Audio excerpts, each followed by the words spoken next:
What is going on? My name is Mike, and this is all about pressure washing. And today I want to talk to you about your end game.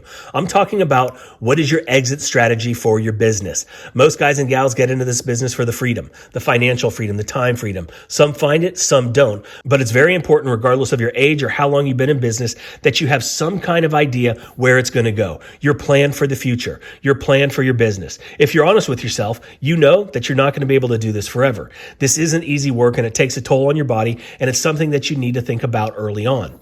Before we get into that, I wanted to mention that there are a few Washcon tickets left. If you're interested in coming to the #1 pressure washing business event in the world, you need to get your ticket now. There's a link below. If you want to spend 2 days learning how to propel your business to the next level, join myself, Cody Yarborough from Southeast Softwash, Aaron Parker from the Lean and Mean Academy, and Justin Rogers from Forever Self-Employed in Nashville on February 11th and 12th. Okay, so there are a lot of ways to leave your business, right? You might sell to a larger company. Maybe you're going to pass it on to your kids and retire, or possibly sell it to an employee, and then you live off the earnings.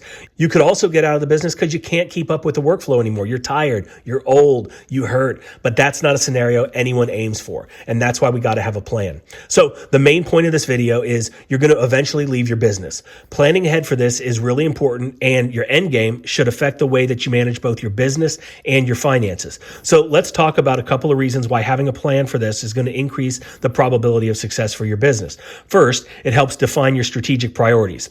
Is your plan to eventually sell your business?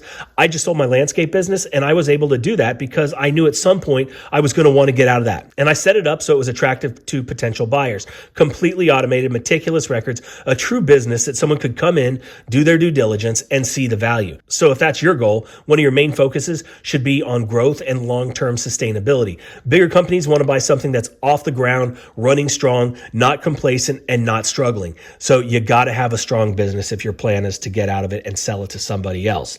On the other hand, if you want to live off your company's profits, it may be worth taking a more cautious long-term approach to the growth.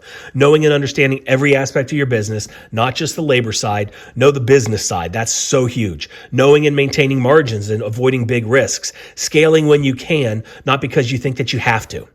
In a scenario where you're going to retire and still get a piece of the profits, that's going to require growth. And like I said, it doesn't have to be rapid growth, but you need to find the right people for your team. People that have your same goals in mind, right? Selling a piece of the business and maintaining a piece of the profits forever is something that a lot of guys might want to do. Maybe it's one of your kids who takes over, a family member maybe. It could be a great manager or a technician that wants to take it to the next level after you're done. Regardless, this is something that will need to be planned out because failure to plan and failure to have the right people in place is a recipe for the business to go to hell once you leave the daily operations.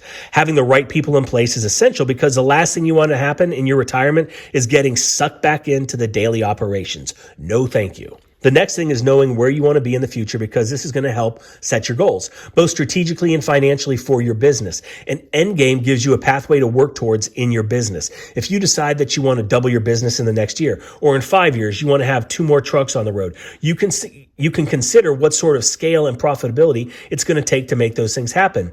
You structure your plans around those goals. It's just like setting any goals, but these are long-term goals that most people don't really think about. And your goal doesn't have to be $1 million business or multiple trucks on the road. Maybe the goal you choose is to pass down a profitable and stable business to your kids.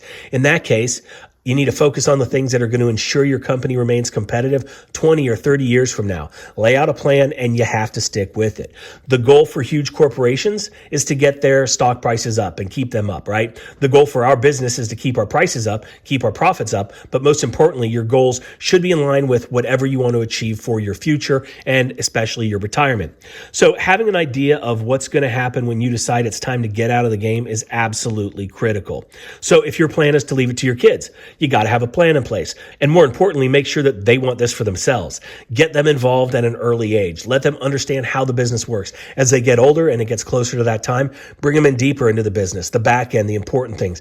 Anybody can go out and wash something, right? But it's the successful businesses, the businesses that have sustainability, that have a strong back office support system, the automation in place, the systems in place, the tools needed to operate at full function. That's what you need to do. If your goal is to maybe bring in a partner or possibly leave it to an employee, employee like a buyout of some sort where you maintain a percentage of the business and just collect the profits, then it's super important for you to get the right team around you as soon as possible. Hiring and training the right people, cultivating them, growing them into the team that will hopefully take your business, grow your business, and make you a lot of money while in retirement is essential. And by no means do I suggest this is an easy task. This is probably going to be one of the most difficult aspects of this whole thing. And by no means do I suggest this is an easy task. This is probably going to be one of the most difficult aspects, finding the right person who has your vision, has your dedication, has your mindset. But they're out there, and you have to build an amazing business today so people are attracted, the right people are attracted to come and want to be involved and potentially take over at some point.